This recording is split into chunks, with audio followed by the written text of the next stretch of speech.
Muito bem, vamos lá, pessoal. Começando aqui o nosso estudo de hoje, o Livro dos Espíritos, livro 4, Esperanças e Consolações. Nós estamos no capítulo número 2, Penas e Gozos Futuros. O item 2, Intuição das penas e gozos futuros. Isso quer dizer, que nós estamos, então, nós estamos envolvidos, por esse pensamento de que existe algo além da vida física, da vida material. É claro que nós vamos encontrar aqueles que têm essa dúvida, mas os espíritos sempre nos esclarecem que essas dúvidas muitas vezes são restritas a uma determinada ideia que o indivíduo tem, por exemplo, uma oposição a respeito das ideias religiosas, ou num debate em que ele acha que a visão cética é muito mais lógica do que uma visão religiosa. Enfim, nessas circunstâncias, mas no momento em que o indivíduo em que ele se depara consigo mesmo diante da morte, as dúvidas acabam chegando, porque o ateu, na verdade, ele é convicto de que não há nada além do mundo material. Quando ele se depara com esse momento final, esse momento capital, ele sente a dúvida, será que é assim mesmo? Porque a gente lembra que o fato de ser ateu não significa que o indivíduo simplesmente abra a mão daquele que é o instinto mais forte que existe dentro de nós, que é o instinto de sobrevivência. E naquele momento em que a morte se aproxima, em que ele se depara com determinado perigo, ele vai ter essa dúvida, ele vai se questionar a respeito das suas crenças, das suas ideias. Mas, de um modo geral, todos aqueles que têm esse pensamento de que existe algo além do mundo material, uma visão espiritualista, fica sempre naquela questão, como será o futuro, esse futuro no mundo espiritual? E mais do que isso, como será esse futuro em termos de felicidade ou infelicidade, em termos de alegrias, em termos de sofrimento? Então todas essas dúvidas, elas são bastante presentes, principalmente nas religiões tradicionais, e então quando nós lemos os textos considerados sagrados, por exemplo, textos bíblicos, ou livros sagrados de outras religiões, que procuram trazer essa ideia do futuro, nós começamos então a pensar exatamente como é feito esse julgamento, quem é julgado, quem é absolvido, quem é condenado por esse tribunal no mundo espiritual, como será esse sofrimento, será que essa felicidade é definitiva, será que esse sofrimento é eterno? Então são muitas e muitas dúvidas, exatamente porque a grande maioria a base filosófica, na verdade, dessas instituições, dessas escolas, se baseiam em textos que trazem ali argumentos bastante enigmáticos. Então você faz a interpretação do seu próprio jeito, porque não é claro. Então, por exemplo, a respeito da vida no mundo espiritual, existe vida além do mundo material? Olhando um texto sagrado, nós vamos dizer que alguém disse em tal época que vai continuar vivo e tudo mais. Então, esse texto ele acaba sofrendo esse questionamento. No caso da doutrina, a gente tem ali um privilégio, que se você se depara com essa dúvida, e através de uma comunicação mediúnica, você pergunta para o espírito, você de fato está vivo? E você ali então, analisando todas as circunstâncias e comprovando aquela comunicação, você tem certeza, convicção de que aquele espírito está vivo. Portanto, se ele se encontrar vivo depois da morte do corpo físico, será o mesmo destino que nós teremos. Então Kardec ele não apenas trouxe para nós, através do desenvolvimento da doutrina, a certeza de que existe vida além do mundo material, ele conseguiu ainda explorar em que condições esses espíritos estão. Então esse sentimento intuitivo será o nosso tema de hoje, para saber exatamente como é que nós lidamos com essa intuição. Se essa intuição é algo natural, nós entendemos então que irmos contra essa intuição se torna algo não natural. E é então que nós vamos ver aqui nas respostas dos espíritos os esclarecimentos para nos ajudar nesse melhor entendimento. A Chaconete lembrou que graças a Deus não acredita em Deus, Pois é, ateus graças a Deus, Essa é uma das ideias que a gente encontra por aí. Muito bem, questão 960, eu vou inclusive trazer para vocês aqui um texto bastante interessante que vai falar sobre esse tema que nós estamos estudando. E depois veremos também aqui junto com Miramês os comentários sobre essas questões. 960. De onde procede a crença que se encontra em todos os povos nas penas e recompensas futuras? Então, em todos os povos que alimentam suas crenças, que têm ali as suas divindades e tudo mais, fala sobre essa ideia que aquilo que você produz hoje na sua vida, aqui no mundo material, você vai ter uma consequência no mundo espiritual. Então a gente lembra que talvez ali os dois dogmas mais presentes e conhecidos que nós temos nas diversas religiões são o inferno e o céu. Então o céu vai para os bons e o inferno vai para os maus. E essa ideia se encontra tão presente, tão enraizada na nossa consciência, que é difícil a gente se desvincular dela. Até mesmo dentro da doutrina, tem até uma palestra muito interessante do Raul Teixeira, que ele comenta sobre o céu e o inferno. E ele fala que o umbral e o nosso lar acabaram se tornando para os espíritas, aqueles que acabam sendo muito influenciados por esses dogmas, que o céu se tornou para nós, nosso lar se tornou para nós o céu dos espíritas, e o umbral se tornou o inferno dos espíritas. Então essa imagem, nós acabamos então, em vez de entendermos sobre o tempo rápido que o espírito vivencia cada uma dessas condições, saindo daquela condição de sofrimento, e depois ele se reequilibra, começa a se deparar com o tribunal da sua consciência, começa a se transformar naquele processo de regeneração moral, ele sai de um estado e vai para outro. Mas dentro do nosso meio, pelo fato de nós ainda trazermos esses resquícios do passado, né, essas ideias muito fixas na nossa mente que durante várias existências nós alimentamos, quando nós chegamos então na doutrina espírita, que traz para nós outros conceitos, a gente faz uma comparação, quase ali que um paralelo, né? Aquilo que era para um mudou de nome apenas, mas a sua essência continuou presente. Então aqui, sobre essa questão da intuição, que Kardec coloca para nós, de onde procede essa crença? E aí então a gente vai, mais ou menos, aquilo que lemos no nosso encontro anterior, que falava sobre o nada e a vida futura, que foi o item que nós vimos no nosso último encontro. Ele diz assim, pegando aqui rapidamente, questão 959, ou melhor, 958, né? Por que o homem repele instintivamente o nada? Porque o nada não existe. Kardec insistiu. De onde vem para o homem o sentimento instintivo da vida futura? Percebemos então que é instinto, não é racional. Você não escolhe se você acredita ou se você não acredita. Essa crença já existe dentro de nós por uma ideia de instinto. E aqui, na resposta da 959, ele coloca: de onde vem então, Kardec pergunta? Os espíritos respondem: já o dissemos, antes da encarnação o espírito conhece todas essas coisas. E a alma guarda uma vaga lembrança do que sabe e do que viu no estado espiritual. Então essa vaga lembrança vem exatamente disso, né? Nós como espíritos, ou seja, seres imortais e seres imateriais, nós vivemos num ambiente espiritual. E quando nós estamos encarnados, embora a nossa mente fique ali, né, bloqueada para as lembranças do mundo espiritual, a intuição continua. E é aquilo que eu sempre comento com vocês, nós não nos lembramos dos fatos, mas guardamos as impressões. Por isso, então, a ideia do nada é repelida instintivamente. E mais do que isso, entrando agora aqui no nosso tema de hoje, Kardec pergunta, então, de onde vem essa crença nas penas e recompensas? Então, não apenas de que o nada não existe, de que a vida continua no mundo espiritual, mas essa relação que existe entre mundo espiritual e mundo físico, mundo espiritual sendo o futuro, porque é assim que nós pensamos, né?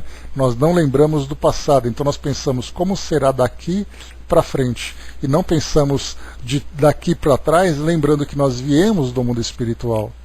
Mas a grande preocupação do homem é ir para o mundo espiritual.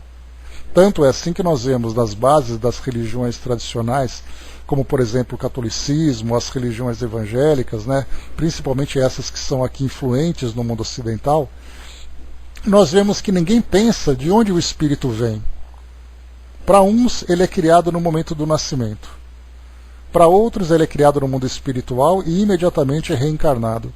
Portanto, ele não tem uma história pregressa. A história dele começa no momento em que ele chega aqui no mundo físico. Esse é um detalhe bastante curioso, porque nós pensamos assim, né, que nós temos uma vida muito curta, muito breve. Começou agora a nossa existência e nós temos então toda a eternidade, toda a nossa imortalidade nessa vida contemplativa de Deus, junto a Deus, no caso daqueles que são recompensados, ou naquele sofrimento eterno quando você acaba violando as leis divinas. Mas a nossa existência começa agora. Então tudo é assim, a vida futura, a vida futura. Para nós espíritas nós entendemos a vida futura, entendemos a vida presente e entendemos também as vidas passadas. Ou a vida passada, né? Ou as experiências passadas. Por isso então, quando coloca que é sempre a mesma coisa, porque lá anteriormente Kardec perguntou sobre repelir instintivamente o nada. E aí depois ele pergunta, essa ideia instintiva das penas e recompensas futuras. E os espíritos respondem, é sempre a mesma coisa, pressentimento da realidade, dado ao homem pelo seu espírito. Porque, ficais sabendo, não é em vão que uma voz interior vos fala, e vosso mal está em não escutá-la sempre. Se pensasseis bem nisso, com a devida frequência, vos tornaríeis melhores. Então, pelo fato dessa voz ser para nós instintiva e ela contraria a razão diante das crenças que nós temos nessa realidade que nós vivemos, porque é muito difícil nós pensarmos naquela intuição que fala sobre a vida espiritual e a nossa razão, vendo aqui no mundo material, essa realidade que nós vivemos. São os dias que eu acordo, são as atividades que eu desempenho, são aquilo que meus sentidos naturais estão aqui percebendo, esses sentidos físicos. Eu vejo, eu ouço, eu interajo com as pessoas, essa é a minha realidade. E aí então quando eu penso no mundo espiritual, é uma ideia instintiva. Como é que o instinto pode concorrer com a razão no momento em que ela analisa aquilo que está diante dela? E aí então nós começamos a entrar nesse conflito, porque muitas vezes a intuição pode até chamar a minha atenção, mas a minha razão acaba negando. Porque a intuição é algo que ela não é concreta, ela acaba sendo não apenas abstrata, como também bastante fragmentada ou bastante incompreensível pelo fato de nós não termos essa clareza. E não temos essa clareza exatamente por causa desse mecanismo do esquecimento do passado. Então tem uma razão de ser. Por que não nos lembramos do mundo espiritual? Porque nós não devemos nos lembrar, temos que nos preocupar com o agora. Porque na condição em que nós nos encontramos, espíritos em estágio de provas e expiações, o nosso passado sempre vai trazer marcas que vão nos desequilibrar de alguma forma. Então nós não podemos ter essa clareza de ver o mundo espiritual com essa simplicidade toda que se imagina. Eu queria lembrar como foi a minha existência anterior. É um argumento que muita gente diz. Mas a pergunta é, você está preparado para se lembrar da sua existência anterior? E aí por aquilo que nós estudamos, né, vendo ali os relatos de tantos espíritos, nós sempre estamos envolvidos com problemas. Nós criamos situações difíceis, passamos muito tempo tentando resolver, vem ali os dramas da consciência, as culpas, os medos. Como é que nós podemos ter essa facilidade de lembrar no nosso passado? Por isso, então, o esquecimento do passado, que é um dos temas importantes que nós estudamos aqui no Livro dos Espíritos, que fala para nós, né, que a lei de causa e efeito ela é implacável, e o esquecimento do passado vem exatamente para amortecer o impacto dessa lei. Então sempre temos a oportunidade de recomeçar de uma forma diferente, embora a intuição ali lembre de que alguma coisa se encontra ali pesada na nossa consciência, né? Tem alguma coisa incompleta, alguma coisa que precisa ser trabalhada. Mas intuição é intuição, ela não é clara, ela não é objetiva. Mas nós aprendemos também que conforme os espíritos vão evoluindo, alcançando um estágio mais esclarecido, mais equilibrado, chegando já nessa nova fase, inclusive, que nós estamos vivenciando, né, que é o mundo de regeneração. Mundo de regeneração significa um mundo onde espíritos regenerados se encontram. E a gente lembra que esse trabalho, né, esse processo de transformação, ele é um processo bastante lento e ele vai aumentando gradualmente. Então nós estamos iniciando esse processo de regeneração. Significa que nós teremos ainda um bom trabalho pela frente para chegarmos nessa condição de regenerados. E o espírito regenerado nós podemos entender que é aquele espírito que já quitou os seus débitos. Se nós temos aquele carnê, né, com várias parcelas a serem pagas, o espírito regenerado é aquele que pagou a última parcela e se sente feliz de não ter mais nenhuma dívida que vai incomodar ali, que vai atrapalhar o seu sono, que vai ali incomodar a sua consciência. No nosso caso, nós temos ainda um carnê que vem sendo pago, né, parcela por parcela, né, de um modo bastante desafiador para nós, inclusive. Então, o regenerado, que é esse espírito que não tem mais por que se preocupar com o seu passado, é aquele espírito que, já estando nesse estágio mais elevado, tem uma percepção mais clara do mundo espiritual. Porque isso permite que ele se lembre do mundo espiritual. Ele já tem ali uma sensibilidade maior de lembrar exatamente como foi a sua existência, porque não tem nada que vai preocupá-lo. Ele pode até se lembrar que ele já fez alguma coisa, mas ele também se lembra que já resolveu. Agora, os espíritos da nossa condição, nós olhamos para o passado e de repente vemos o nosso presente aqui com uma consequência dolorosa, trazendo para nós aqui provas, expiações que muitas vezes são muito dolorosas. E lembrar do passado para nós seria intensificar essa dor. Para o espírito regenerado, não. Ele pode olhar para trás e dizer, seria mais ou menos, para a gente poder fazer uma comparação simples, nós hoje que já atingimos, né, um estágio de maturidade perante a vida, a gente já tem ali as nossas responsabilidades, já tem ali o nosso entendimento. E se eu pegasse, por exemplo, o boletim escolar de vocês, ou pegasse aqui os nossos boletins escolares, e lembrasse que lá no 6º ano, na 6ª série, nós tiramos uma nota vermelha numa determinada matéria. A gente vai olhar para aquela matéria e falar assim, eu lembro dessa prova. Eu lembro da professora, inclusive, que passou aquela matéria que eu não aprendi e tudo mais. Mas aí eu vou lembrar que eu tirei aquela nota vermelha, mas eu vou lembrar que eu também já passei de ano, que eu já fui para anos seguintes, que já terminei a escola. Então aquela matéria não me incomoda mais. Agora, para aquela criança que acabou de tirar a nota vermelha, e os pais estão ali pressionando, os professores estão pressionando que ele precisa se recuperar, senão ele não vai passar de ano, se ele não passar de ano ele vai ser castigado. Olha a diferença do que é você viver a dificuldade naquele momento e o que é você se lembrar de uma certa dificuldade que você teve, que já ficou no passado. Então o nosso boletim, que tem ali todas as notas que nós fomos tirando no decorrer do nosso ano, daquele longo período acadêmico que nós vivemos, é mais ou menos aquilo que o espírito também vivencia. É como se pegasse Emmanuel, por exemplo, escrevendo ali há 2000 anos, e ele vai lembrar que há 2000 anos ele viveu aquela experiência daquela forma, onde ele teve Jesus próximo a ele e ele acabou não dando a devida importância. Pelo contrário, ele acabou ali sendo parte, de certa forma, ainda que indiretamente, daqueles que perseguiam os cristãos. Mas para ele é aquela nota vermelha que ele tirou naquele período em que ele era um estudante, ainda que ele estava em desenvolvimento. Então por isso os espíritos que já atingiram esse estágio mais evolutivo têm essa facilidade de se lembrar do seu passado.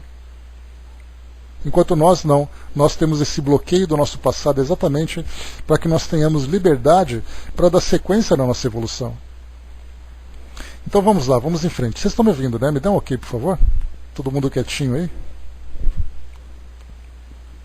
Ok, né? Muito bem. Ou está todo mundo quietinho, ou está todo mundo dormindo, ou está todo mundo distraído. Um dos dois. Um dos três, né? A André colocou, né, a verdade é que daqui a alguns anos nada do que passou vai fazer parte da sua vida, tudo era vital, indispensável, e de repente não é mais. E fica exatamente... De onde você tirou, André, essa citação? E, então você vê que nesse trecho aqui que nós vemos, né, tudo aquilo que é do passado é parte.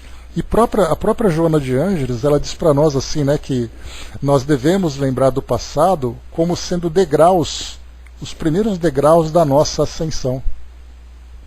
E não ficarmos ali sofrendo com esse passado que pesa na nossa consciência.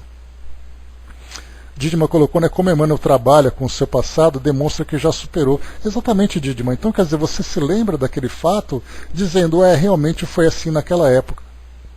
Mas foi assim porque eu era desse jeito, porque eu fiz tal coisa, ou porque não fiz tal coisa. Mas depois eu fiz, consertei tudo e resolvi. Bacana, isso é bem lembrado. Então ele vai lembrar do há 2000 anos, mas depois ele vai lembrar também dos 50 anos depois. E depois ele vai lembrar de outras histórias, de outras passagens, e hoje se encontra onde se encontra. E não foi à toa, porque foi um trabalho gradual, um trabalho que exigiu muito esforço, e assim é para todos nós. Então o nosso boletim hoje, atual, de estudantes no mundo de provas e expiações, tem ali as nossas notas vermelhas, tem ali as nossas dificuldades e tudo mais, mas depois no futuro, quando acabar essa fase, chegando na condição de regenerados, nós vamos olhar para trás e lembrar assim, eu me lembro quando eu era um espírito de provas e expiações.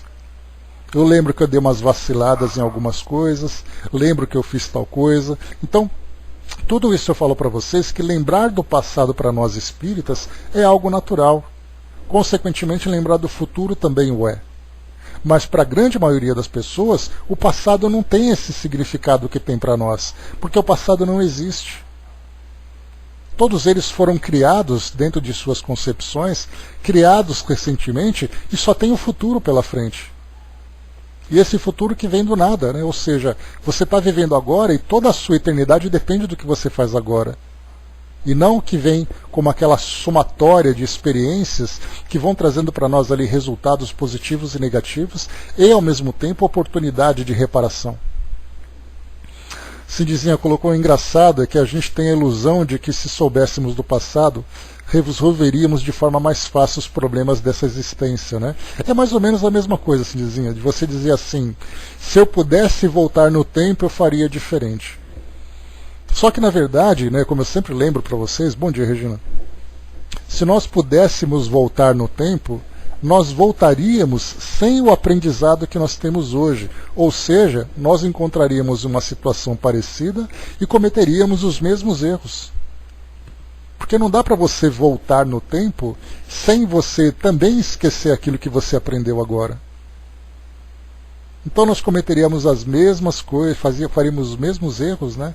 Cometeríamos os mesmos erros, daríamos ali os mesmos vacilos e tudo mais, para aprender através da experiência. Então, essa didática, essa pedagogia divina, faz com que nós aprendamos exatamente com o resultado das nossas ações. Se nós teimamos em não aprender, a experiência vai se repetir. Até que chega o momento em que a gente vai dizer, não quero mais sofrer, eu já aprendi a lição. Marião colocou nisso é que muitos dizem, né? Se eu não lembro, por que tenho que sofrer isso agora, né? Que foi exatamente, Marião, eu já comentei com vocês aqui, que eu coloquei essa questão para espíritos amigos, né? Perguntando, não seria mais fácil se nós nos lembrássemos do passado, para a gente poder resolver aqui o nosso presente? E aí a resposta que o espírito me deu, o espírito Coriolano, o nome dele inclusive, e ele dizia assim, filho, você tenta esquecer coisas do seu presente. Imagine se você se lembrasse das coisas do seu passado.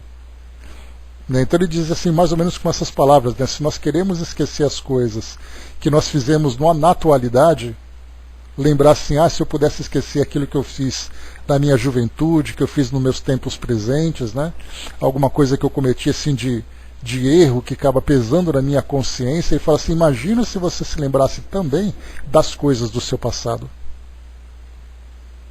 Então para nós seria mais fácil, né, se nós nos lembrássemos do passado, mas só se lembrar da parte boa. A parte ruim a gente quer esquecer, né? Pois é. Só que o passado ou ele vem com tudo, ou ele vem com nada. Então a gente fica apenas com a intuição. O Flávio coloca, né, como se diz no interior de Minas, né, se a resposta sobre a resposta de Coriolano. Pois é, não dá, né? Então aqui, para a gente poder ilustrar essa questão, Miramês diz para nós aqui, o artigo Penas e Recompensas. A noção das penas e recompensas vem da mesma fonte, com o espírito sempre se recordando do que ouviu no mundo espiritual. Não apenas do que ouviu, né? Ouviu e viu e vivenciou. A consciência é um livro aberto e escrito por Deus. E se é escrita divina, é mais perfeita que todas as escritas humanas. Ela é vida e tem o poder de orientar a mente. A voz interior parte da consciência, de maneira que o homem ouça por muitos meios possíveis e passe a aplicar os conselhos. Quando os esquece, ela torna a dizer, até que o ser encarnado comece a viver, compreender e respeitar as leis espirituais. Tudo da lei se encontra gravado na consciência. Como descrever para os homens o que é consciência? A linguagem terrena não dá condições para tal. Por ser engenhosa sua operação divina, ela dispõe vivamente de que o homem, e mesmo o espírito, deve fazer. No entanto, ele é sempre teimoso, e fazendo o contrário responde pelas consequências. Essa é a lei de justiça. Se o ser humano tem vaga ideia das penas que haverá de sofrer em fazendo o mal, igualmente tem a mesma ideia das recompensas em fazendo o bem. E é nessa luta que ele acorda, com o perpassar dos tempos, para o amor e a caridade. A alma não presta bastante atenção às advertências. É por isso que ela sofre. No entanto, esse é o aprendizado de quem tem ouvidos para ouvir. Pela ignorância, situação essa pela qual todos passam. Somente o tempo pode prepará-los para o advento da luz. A dor é uma mestra que age na profundidade do ser. Sem ela, não alcançaremos a tranquilidade espiritual. Sem ela, não acordamos. Sem ela, não conhecemos o amor. As sementes que caem em boa terra são semeadas pelos espíritos já maduros, que já despertaram para a vida sublimada, pelo processo de passagem por todas as agressões do mundo. A lei confere todas as almas de vez em quando, como testemunhos para ingressarem quando preparadas em planos elevados. Outras, enfim, caíram em boa terra e deram frutos que vingaram e cresceram, produzindo a 30, a 60 e a 100 por um. Passagem aqui de Marcos, capítulo 4, versículo 8. Espíritas, procurai plantar boa semente nas mentes humanas, e em terra boa, para que elas cresçam e prosperem muito, que a colheita em vosso coração será com abundância. Trabalhando no bem comum, não precisareis pensar em penas, somente em recompensa, e recebereis a paz que ofertastes aos outros nos caminhos percorridos. Se a vossa consciência continua vos cobrando, deveis escutar, trabalhar e servir com paciência, que ela sabe o que faz, pois é a voz de Deus na vossa intimidade, e somente vos deseja o bem e a tranquilidade de coração. Prestai bem atenção quando a voz interior vos falar. Não podemos dizer que não conhecemos as leis, porque antes de tomar o primeiro corpo físico na Terra, somos instruídos teoricamente no mundo espiritual pelos agentes de Deus, que sabem das nossas necessidades. Todos temos pressentimento das verdades. Se a elas damos atenção, os caminhos melhoram. Se não, sofremos a lei de justiça que nos cobra, e a cobrança nos serve de lição para o futuro. Sonja, bom dia. Então aqui, nesse trecho final da mensagem de Miramês, quando ele diz aqui que no começo nós somos instruídos teoricamente sobre o futuro que nós vamos vivenciar. O que deve ser feito, o que não deve ser feito, quais são as consequências das escolhas que nós fazemos e tudo mais. E aí, com o passar do tempo, né, nós temos a necessidade de viver isso na prática. E aí então nós temos aquela curiosidade de experimentar, né? É a história, né, da criança, né, que o pai diz, olha, não põe a mão ali que você vai se machucar. O pai ou a mãe, né? Não põe a mão ali que você vai se machucar. Mas a criança, ela não experimentou isso na prática. Ela vai achar que de repente não é verdade aquilo que foi dito, que a coisa não é tão ruim assim, até que ela põe a mão e experimenta a dor. Aí ela começa a ficar então mais atenta a esses conselhos. Mas nós estamos agora saindo dessa fase infantil da nossa condição espiritual e começamos a entrar na adolescência. E a adolescência para nós ela é sempre um tanto quanto ousada. Então nós queremos muitas vezes ir um pouco além dos nossos limites, nós queremos experimentar, queremos conquistar, né? E mesmo assim a consciência diz, cuidado que você não está pronto para isso ainda. Cuidado que esse passo é muito grande. Mas a gente quer assim mesmo experimentar. Mas aí então nós começamos, embora ainda dentro da juventude, trazer para nós ali uma certa sabedoria.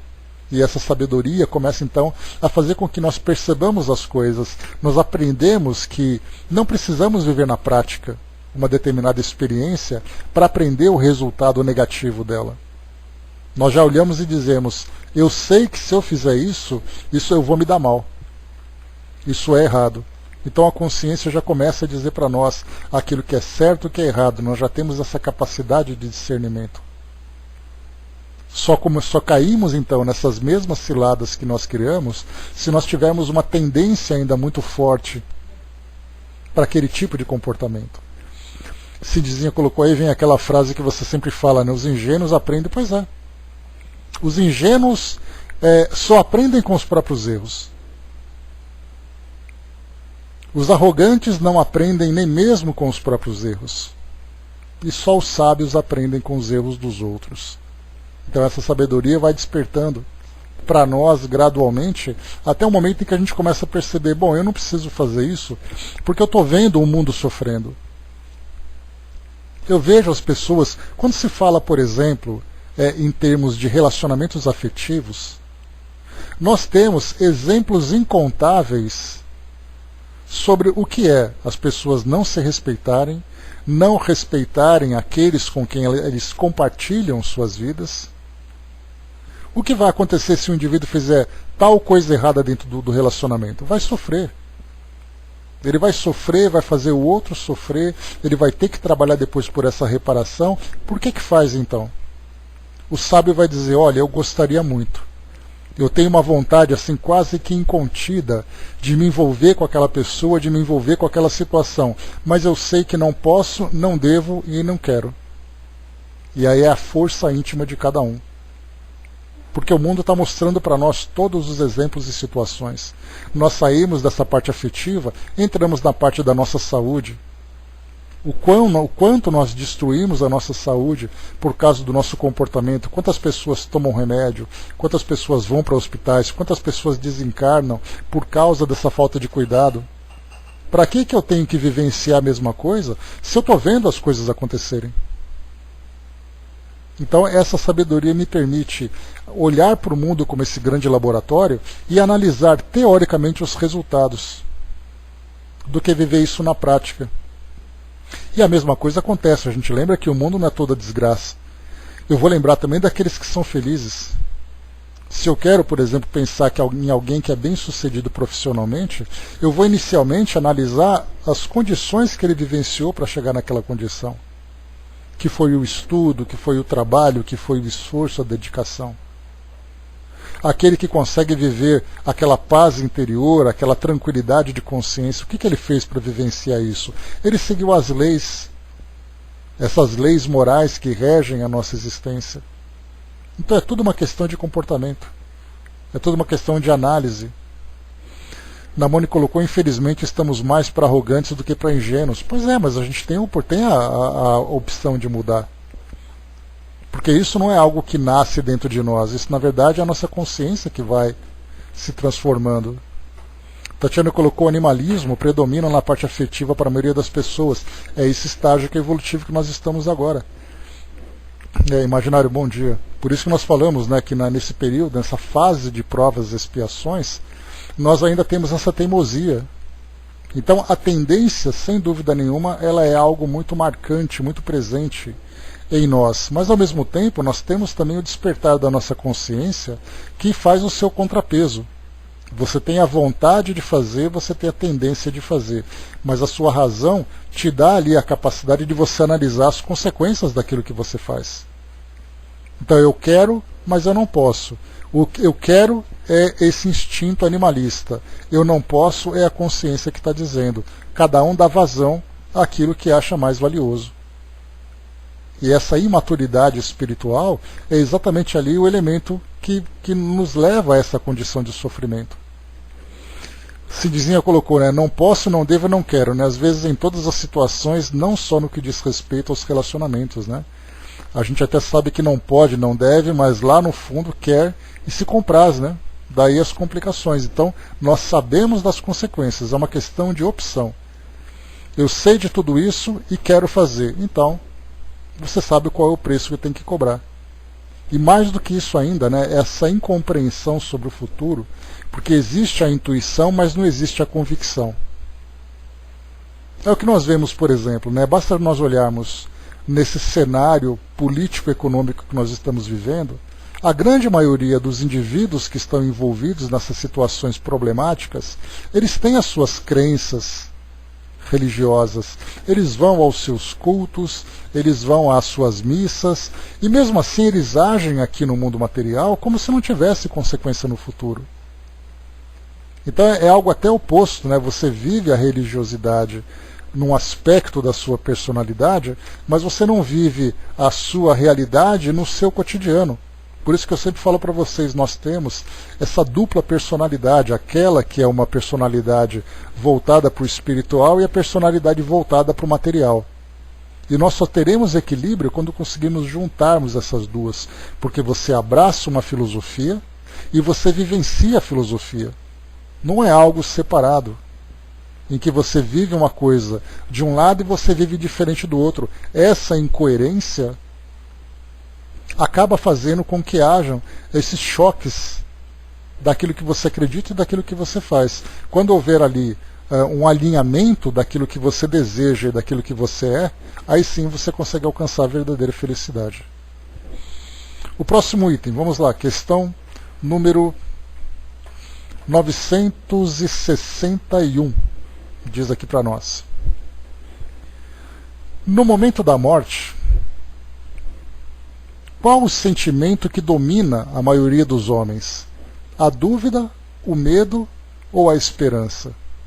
Aqui esse trecho é bastante interessante, essa questão, porque os espíritos dizem para nós aqui, não é algo teórico, é algo que eles veem. Porque se você é um espírito e você está assistindo a um indivíduo, naquele momento, assistindo no sentido de assistência, no momento em que ele está desencarnando, você consegue perceber todos os sentimentos que afloram naquele momento. E aí você vai analisar, bom, durante a vida dele, ele acreditava que somente o mundo físico era o mundo real. Somente esse mundo era o verdadeiro. Então o mundo espiritual para ele, religião nunca interessou, nunca acreditou em nada, sempre foi contra qualquer pensamento religioso, qualquer pensamento espiritual. E eu coloco religioso porque nós não conseguimos ainda separar aquilo que é espiritual daquilo que é religioso. Nós temos ainda fazemos uma ligação muito íntima de uma coisa com a outra e sabemos que não é assim. Porque religião é uma coisa, a religiosidade é outra. A religião é aquela linha filosófica que você abraça. A sua religiosidade é aquele sentimento de espiritualidade que te conecta com o mundo espiritual. Então eu tenho a minha religiosidade e eu preciso buscar uma religião para poder seguir ali uma orientação. Então lembrando que as religiões, como eu falo para vocês sempre, elas são escolas do espírito. E cada escola vai apresentar ali um currículo, uma grade curricular que você vai seguir. Então você tem ali aquele que é católico, aquele que é evangélico nas suas diversas vertentes, aquele que é hinduísta, judeu, aquele que é muçulmano, aquele que é espírita, umbandista, candomblessista, enfim, cada religião é uma escola. Todas as escolas têm o objetivo de fazer com que você veja o mundo espiritual com mais clareza.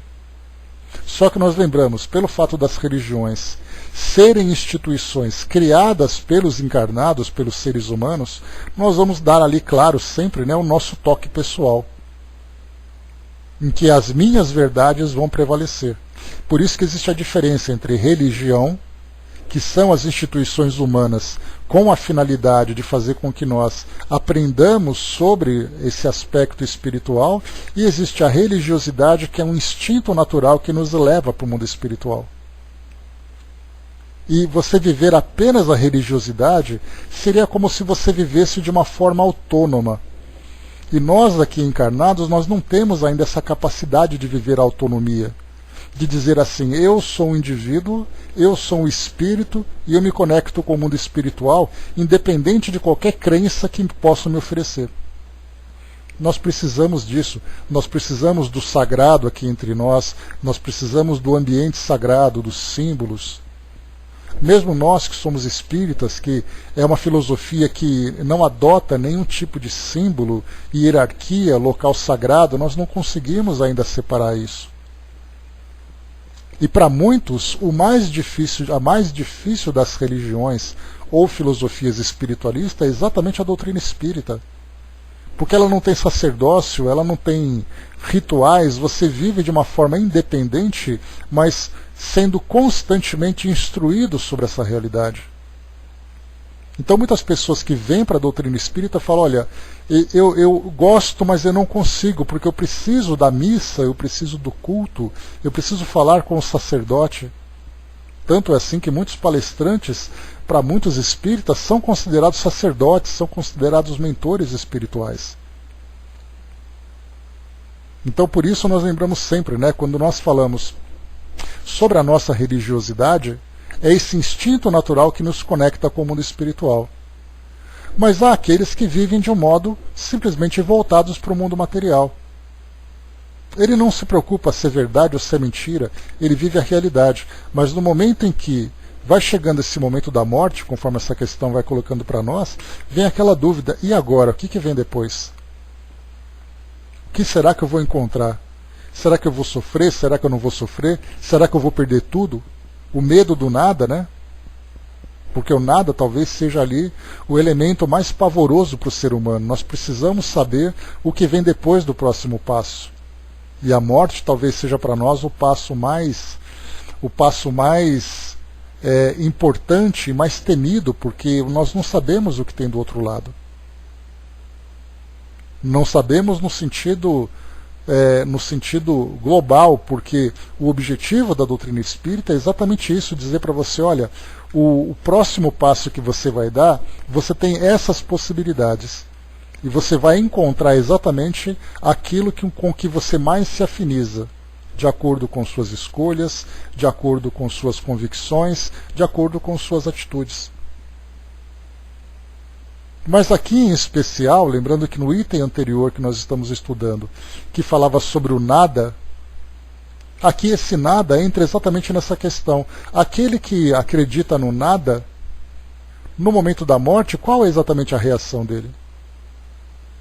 Mas de um modo geral, porque na questão 962 é quando ele vai focar exatamente no cético. Mas aqui ele coloca, no momento da morte, qual o sentimento que domina a maioria dos homens? É a dúvida, o medo ou a esperança? A resposta, a dúvida para os céticos endurecidos.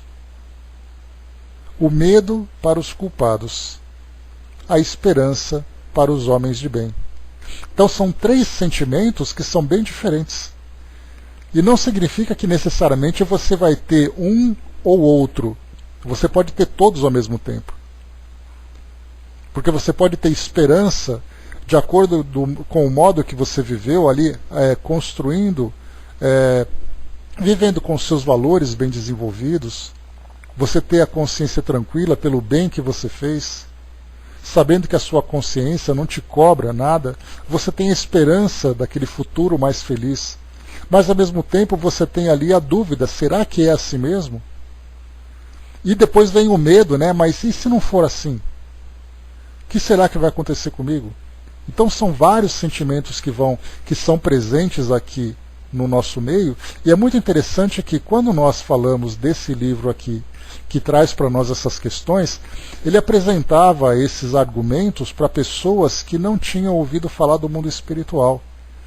Então, quando nós lemos assim sobre dúvida, medo ou esperança, a primeira coisa que aparece para nós são todas as informações que nós já estudamos nas diversas obras em que os espíritos insistentemente trazem a descrição do mundo espiritual. Tanto que o livro dos espíritos, o livro O Céu e o Inferno, na parte das entrevistas, tem ali nesse trecho, nessa parte, as informações que vão complementar exatamente essa questão. Você vai ter dúvida, medo ou esperança. Aí você vai encontrar mais de 60 entrevistas com espíritos nas mais variadas situações. É o espírito feliz, e ele fala sobre a sua felicidade. É aquele espírito em condição mediana, que ele se encontra bem, mas ele percebe que não é completamente bem, porque ele ainda tem ali algumas pendências. Nós temos espíritos sofredores, nós temos espíritos endurecidos, temos espíritos suicidas, criminosos arrependidos. E aí então nós olhamos para a nossa própria vida e tentamos encontrar, se eu desencarnasse hoje e trouxesse ali o meu depoimento, em qual seção eu me encaixaria? De um espírito feliz? Será que eu vivi plenamente essa felicidade? Será que eu sou um espírito tão desamparado como um suicida? Será que eu sou um espírito comum que poderia ter feito melhor e não fez? Porque esse espírito comum ele também sofre. Porque ele chega no mundo espiritual e percebe que teve condições de fazer e não fez.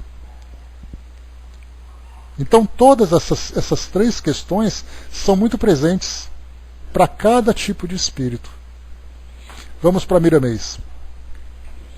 Ele diz, no momento da morte. Vamos lá. Diante da importância da questão de O Livro dos Espíritos, enfocada neste capítulo, vamos transcrevê-la para melhor entendimento. Qual o sentimento que domina a maioria dos homens no momento da morte? A dúvida, o temor ou a esperança? E a resposta dos benfeitores espirituais desce dos planos resplandecentes como chuva fresca na relva ressequida, ou como o sol desfazendo a bruma que por vezes dificulta os corações a compreenderem a verdade. Ei-la na sua pureza espiritual em forma de bênção de Deus para os seus filhos. A dúvida nos céticos empedernidos, o temor nos culpados, a esperança nos homens de bem. Meditemos nesses conceitos de luz que a força do Evangelho do Mestre inspira na feição do cristianismo como sendo o próprio Cristo a nos falar. Que ouça quem tem ouvidos para ouvir e entendimentos para entender, porque os agentes de Deus se encontram em todos os pontos da terra para assistir os homens de boa vontade. Há aqueles que batem porque é batendo que a porta se abre àquele que busca, e é buscando que se encontrará. Jesus, por intermédio de seus discípulos espalhados por todo o globo, responde todas as questões aos que queiram saber com honestidade e amor. Aqui ele fala honestidade e amor porque nós temos os homens que usam esse conhecimento do mundo espiritual, ou essa necessidade que nós temos do mundo espiritual, de uma forma leviana, explorando a fé alheia, se beneficiando desse poder que a religiosidade, que a religião dá aos homens, né?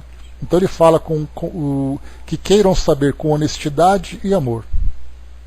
Não obstante, quando a mente da criatura passa a se abrir em todos os rumos do saber, quando os valores espirituais começam a desabrochar no coração, surgem nos caminhos as tribulações e, diante disso, a resposta nos chega por Paulo na seguinte exposição, aqui do livro de Coríntios, capítulo 2, capítulo 4, Coríntios 2, versículo 4, capítulo 8. diz assim para nós: em tudo somos atribulados, porém não angustiados, perplexos, porém não desanimados.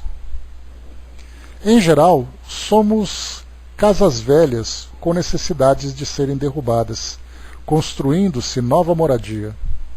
E nessas mudanças, a própria natureza do homem rejeita as modificações. Se desejas mudar teu nível de vida, prepara-te para as tribulações, para as perplexidades e a violência dos que se encontram na retaguarda. Os céticos certamente encontrarão a dúvida ao chegarem ao plano do espírito, pelo processo da desencarnação. Os culpados por justiça encontrarão o temor no plano da realidade, mas os homens de bem, aqueles que a tudo amam sem exigências mesquinhas, que a tudo perdoam e servem sempre, esses encontrarão a esperança de viver mais, a porta da verdadeira felicidade. O Espiritismo vem explicar a natureza de vida desses companheiros, te ajudando a escolher o melhor caminho para que tenhas, depois do túmulo, o fruto das sementes plantadas. Devemos estudar a nós mesmos nos planos que habitamos, procurando descobrir os sentimentos que nos dominam para fortalecê-los ou extirpá-los, dependendo da sua natureza. O Evangelho de Jesus nos ensina a fazer. O trabalho deve ser iniciado por nós, que mãos invisíveis nos ajudarão a dissipar o mal no plantio do bem que nunca morre. Sabemos que cada um alcançou uma escala de progresso no prumo da vida. A aquele que já despertou para a verdade, é a esse que falamos, por ter ele capacidade de assimilação das coisas espirituais. Que Deus te ajude a compreender a fala dos benfeitores da vida maior. Se já leste o Livro dos Espíritos, torna a lê-lo, pois nele existe muita coisa a mais oculta nas entrelinhas da tua paz. Então, 2 pontos aqui, né? O que ele coloca primeiro, que o Evangelho de Jesus nos ensina a fazer. Ou seja, todo o trabalho moral que chega para nós, tem ali uma orientação nesse mesmo livro. O problema é que quando nós começamos a transformá-lo num objeto religioso, ele se torna um livro de adoração, não um livro de filosofia. E quando ele se torna de adoração, nós esquecemos de viver aquilo que está escrito. Esse é o grande problema. A Miriam lembrou aqui, né, nessa passagem do livro de Coríntios de Paulo: em tudo somos atribulados, mas não angustiados, perplexos, mas não desanimados, perseguidos, mas não desamparados, abatidos, mas não destruídos. Então, no mundo de provas e expiações, o que Paulo coloca é exatamente isso, né? A atribulação, que são essas dificuldades que nós estamos vivendo. Período mais atribulado que esse que a gente está vivendo, eu acho que para nós, na nossa geração pelo menos, não foi conhecido, né? Talvez quem viveu uma guerra, alguma coisa assim que a gente vê na história, né? Mas esse período nosso é realmente atribulado. Perplexo com tudo aquilo que a gente vê, os escândalos, as pessoas que não fazem aquilo que deveriam fazer. Perseguidos, muitas vezes você tem ali o seu modo de viver, suas ideias, e mesmo assim você encontra, né, aqueles que são contra e acabam perseguindo, te apontando, te ofendendo, te magoando. E abatidos, muitas vezes nós caímos, né, naquele abatimento de perceber que as nossas forças parecem que não tem mais sentido. Por que eu tenho que lutar contra isso, se todo mundo está fazendo desse jeito? E aí ele coloca, né, atribulados, mas não angustiados. Ou seja, o momento é difícil, mas isso não vai me angustiar. Eu estou perplexo, eu vejo as pessoas fazendo coisas que me deixam assim escandalizados, mas isso não vai me desanimar. Podem me perseguir por aquilo que eu penso no certo, eu penso na coisa que deveria ser feita, eu tenho ali as minhas convicções, mas eu sei que eu não estou desamparado apesar dessa perseguição. E esse abatido significa que realmente tem momentos em que a gente percebe que, ou sente pelo menos, que as forças não têm mais sentido. mas não significa que nós somos destruídos.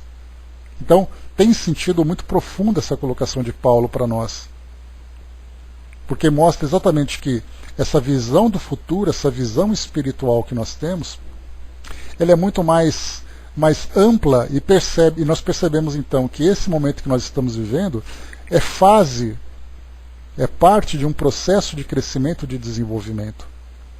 Mas nós sabemos que o futuro espiritual é a nossa verdadeira realidade. Então nós viemos para cá para passar por essas experiências e, sendo bem-sucedido com essas experiências, nós teremos um resultado positivo no futuro. Para nós, já não é mais uma intuição, porque a pergunta gira em torno de exatamente disso, né? A intuição de penas e esperanças futuras. Hoje mesmo eu já tenho certeza daquilo que me espera no futuro, pelo modo como eu vivo, pelos valores que eu alimento. Aqui então, avançando um pouquinho, obrigado Miriam, avançando um pouquinho aqui na questão 962 para nós terminarmos, porque ele fala aqui em cima, né? No momento da morte, qual é o sentimento que domina a maioria? Dúvida, medo ou esperança? Aí nós vimos que cada grupo se encaixa num desses itens. E aqui depois Kardec foca um pouquinho mais, falando sobre o nada, naqueles que são céticos. Por que há céticos, desde que a alma traz para o homem o sentimento das coisas espirituais? São em menor número do que supondes. Muitos se fazem de espírito forte durante esta vida por orgulho, mas no momento da morte não se conservam tão fanfarrões. Aqui, como eu já coloquei para vocês, é muito interessante analisarmos os argumentos daqueles que se consideram céticos. Então, se vocês tiverem oportunidade, vão até o YouTube e coloquem lá ateísmo e assistam a esse vídeo para analisar os argumentos que são apresentados. É muito interessante que, na verdade, a grande maioria desses argumentos está voltada contra as religiões. Então, na verdade, essa filosofia ateísta, ela é, na verdade, um contraditório contra as religiões, ou seja, eu não gosto das religiões, então eu prefiro não acreditar. Ateísmo dos ateus. Só colocar esse nome para vocês verem os argumentos que são colocados. Eu falo isso para vocês que eu assisti a uma entrevista, já comentei com vocês várias vezes, né? Uma entrevista com o Dr. Drauzio Varela. Todo mundo conhece, né? Ele é ateu, ele já se declarou como ateu. E eu vi uma entrevista dele em que ele argumentava sobre isso. E os principais argumentos que ele apresentava era a respeito da ressurreição de Jesus, a respeito da criação do mundo. Ou seja, usava argumentos religiosos que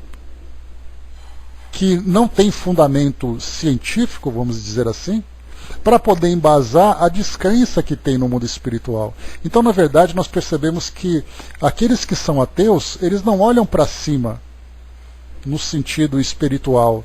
Eles olham para o lado para combater as religiões, combater as crenças dominantes.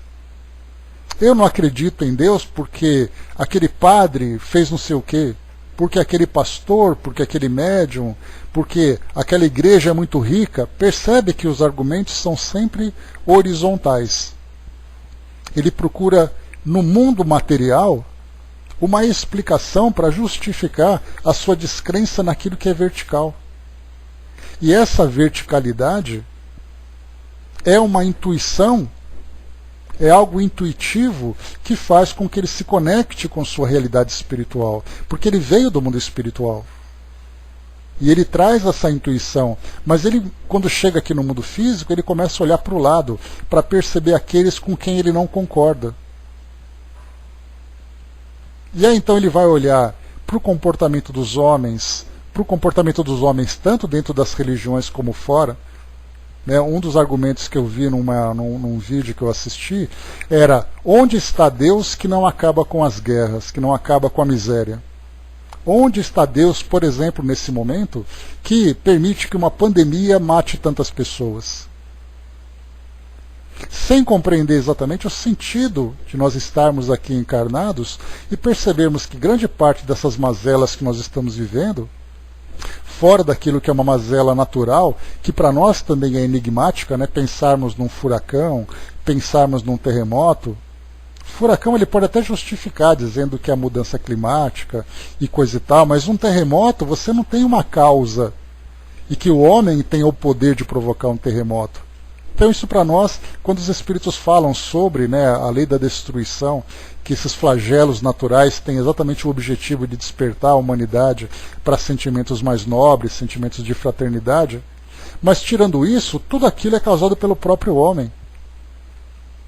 Então nós temos ali os nossos idealismos políticos, né? Os nossos idealismos nacionais, idealismos religiosos, em que eu não concordo com o outro e eu quero combatê-lo. Aí eu pergunto, onde está Deus que não impede de fazer isso?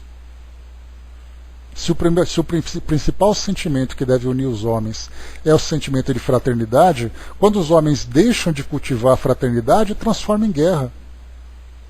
Então para nós é muito fácil entender que não é Deus que tem que fazer isso, somos nós mesmos. Porque Deus nos dá o livre-arbítrio e nós utilizamos esse nosso livre-arbítrio como melhor nos convém. Então essa ideia do ceticismo, se vocês analisarem, vocês vão perceber que os argumentos do ateísmo é sempre um combate às religiões. Nunca uma análise sobre a verdadeira realidade espiritual de cada um. Mas vamos lá para a resposta. Por que ascéticos, né? Então ele colocou aqui, são de menor número, muitos fazem espírito forte durante a vida, por orgulho, mas no momento da morte não se conservam tão fanfarrões.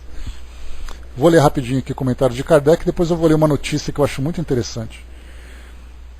Kardec coloca então, a consequência da vida futura se traduz na responsabilidade dos nossos atos.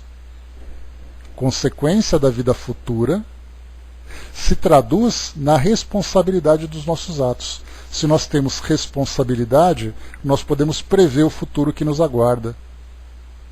Se nós agimos com irresponsabilidade, nós também podemos prever o futuro que nos aguarda. A razão e a justiça nos dizem que na distribuição da felicidade a que todos os homens aspiram, os bons e os maus não poderiam ser confundidos.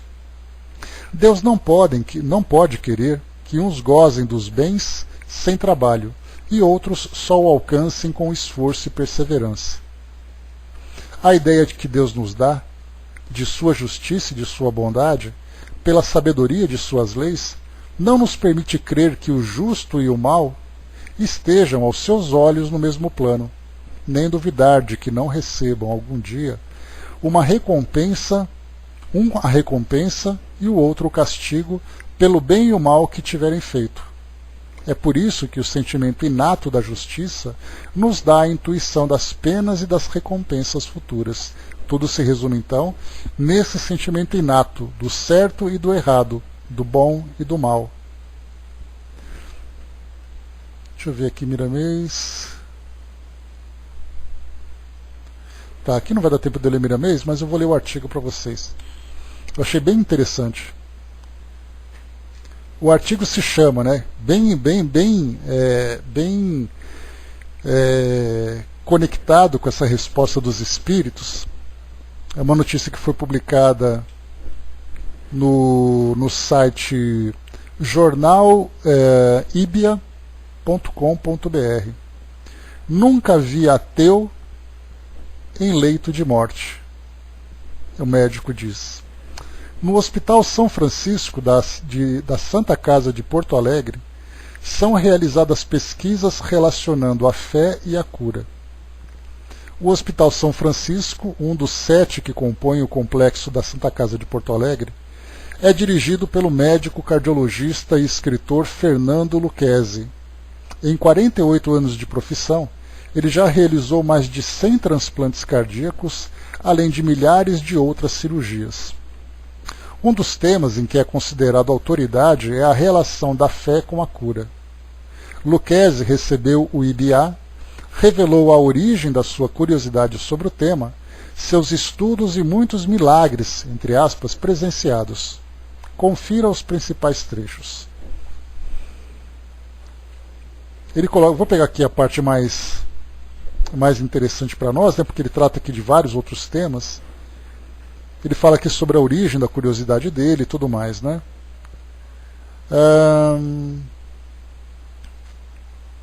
Como a importância da fé à saúde é transmitida no consultório considerando os diferentes credos.